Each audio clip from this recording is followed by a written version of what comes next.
מחזיק אותנו זה התורה הקדושה. חז"ל אומרים שככל ששמה אנחנו בבית המדרש לומדים יותר חזק, אז שם נלחמים יותר חזק. לכן המסר שלנו צריך להיות כזה: כמה שפחות, מי שיכול, פעם בשבוע להתמיד, לא להסתכל בחדשות ולא בסרטונים ששולחים, ולא פעם בשבוע. למה?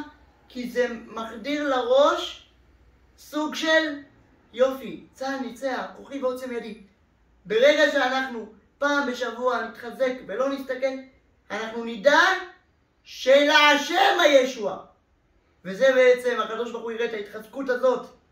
בדבר שקשה לנו נתחזק, הקדוש ברוך הוא ירחם עלינו, וילחם את מלחמתנו, וידבר שונאינו תחתנו, ויביא את משיח צדקנו ויבנה בית המקדש מהרה בימינו, אמן כן יהי רצון. אמן.